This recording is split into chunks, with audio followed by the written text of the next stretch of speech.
Hey, this is Matt once again. Welcome back to another video, and this is a paid request for Aaron. Thank you so much for that. For those interested in requesting any type of videos, movie reviews, re-reviews, random thought streams, commentaries, tier lists, rankings, video game playthroughs, whatever the case may be, feel free to send it either directly to my PayPal. I do have a CashApp as well. Links are down below in the info box, and I will get to it as soon as I possibly can. And this is for another Tales from the Crypt episode. This time, The Ventriloquist Dummy, which was directed by Richard Donner. And I believe that's how Bobcat Goldthwait, who stars in it, got the role, because he had worked with Richard Donner on the film Scrooged. This also has Don Rickles. And this was a fun one. Definitely had that ghoulish flavor, Tales from the Crypt. Definitely had a fun sense of humor to it. The screenplay was by Frank Darabont, who would go on to direct The Shawshank Redemption and The Green Mile, and he helped write The Blob from 1988. He helped write Nightmare on Elm Street Part 3, The Dream Warriors. And Don Rickles, may he rest in peace, a comedian known for roasting people. People may remember him from the film Dirty Work with Norm Macdonald, among other films, and stand-up and appearances on talk shows. Don Rickles plays this famous ventriloquist called Mr. Ingalls. Bobcat Goldthwait's character as a kid was a fan of his. So he says, well, you know what, when you get older, if you really still want to do this, let me know. I'll give you some tips. While Bobcat's character tries to go to bed, there's a fire nearby. Cut to about 15 years later. Don Rickles' character kind of lives isolated. Bobcat goes to meet with him because he wants to take him up on that offer. He wants to be a ventriloquist as well. He wants Don Rickles to check out his act, what he should do, not do.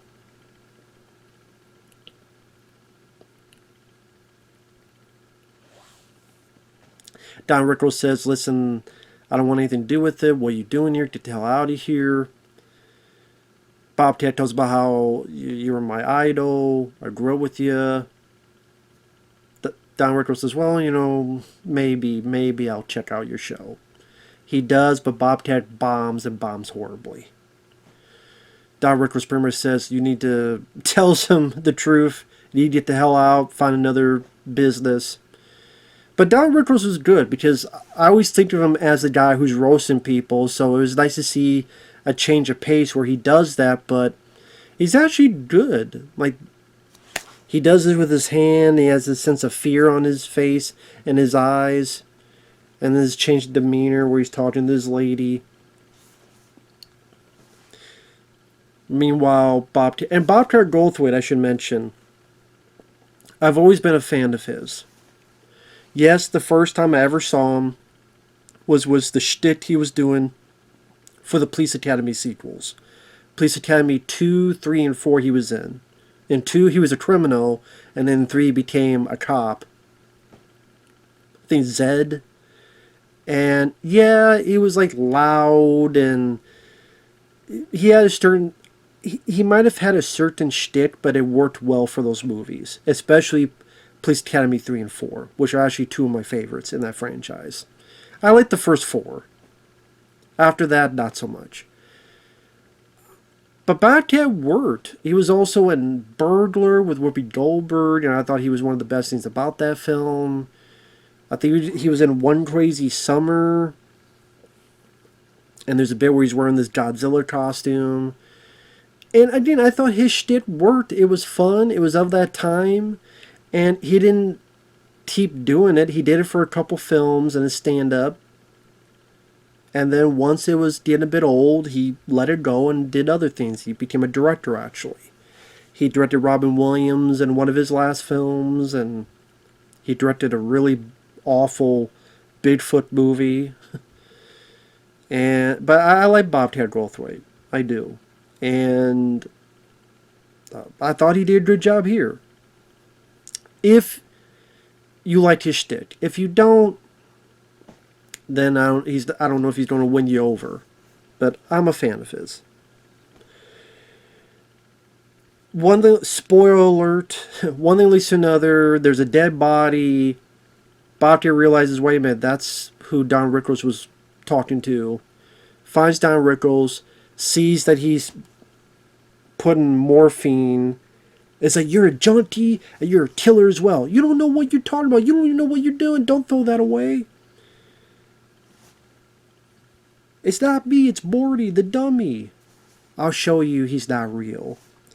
So Don Rickles comes at him with a meat cleaver, and you come to find out that Morty, without the mask, is his deformed brother. And I thought the look of it was a lot of fun. Like, the look reminds me a little bit of Brain Damage, like Frank Henenlotter stuff, Brain Damage, Basti Case, and the way Morty were taught, and I like the makeup effects on it. And again, it's Don Rickles' brother, but it didn't really work out, so it's part of his hand, and Morty doesn't like women, and then this chase is involved, and Bobcat's like, he don't control you, you control him, he's the dummy, not you. Eventually gets Don Rickles to cut his own hand off, but then Morty's still alive and starts chasing, kills Don Rickles. You have this fun, kind of Evil Dead-ish, Evil Dead 2 Dead-ish, yeah, Evil Dead, a bit like Evil Dead 2. When Ash is chasing the hand, Bobcat Goldthwait has a shotgun. He's like, you inbred fucking Cabbage Patch Kids! And tried to kill the thing. That was fun. I'm like, okay, this is what kind of thing it is. It's crazy, it's wild, it's a bit silly, but it's fun. I like the practical effects. The hand, deformed hand makes me giggle and laugh. That's my favorite line. In all the Tales from the Crypt episodes I've seen, which hasn't been a lot, my favorite line so far is, you inbred fucking Cabbage Patch Kid. So then, eventually, does catch it, ready to put in the meat grinder. Does for a little bit. And it's begging, no, please, please, we can make a deal. Really? And then, of course, he wanted to be a great ventriloquist. Now he's doing it. I don't think it shows how much time has passed, so I don't know if it's been 1 year, 2 years, 5 years, I don't know. But obviously, at a point where he's successful, and then on stage, Morty melds into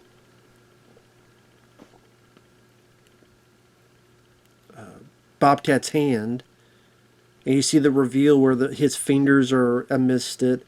It's like, try to stretch your ass now, Buster. I'd be like, well, I got another hand. I'll just do that. Number 2, I'm like, Morty, I thought your whole point was you wanted to leave and not be stuck with someone.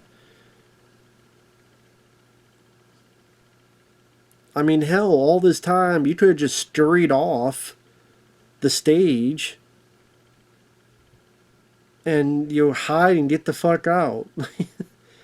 But now you don't be stuck with this guy until the day you die, and then, or he dies, and if he dies, what you gonna do? So Morty's an idiot. He fucked himself over. Again, his big wish was to get the fuck away from someone, but now he can. But now he's back to being attached to someone. So Morty, the little inbred fuck, he's an idiot. But you know something was coming because most of these have some kind of twist. That's the thing with Tales from the Crypt. When you watch one of these, you know there's going to be some kind of twist, some kind of gotcha moment. So I'm like, okay, what's going to happen here? And up there you go. But, Bobcat, you had your chance. You could have done the right thing, killed this thing. You didn't because you greed. Got it. Bit you on the ass, so it's your own fault.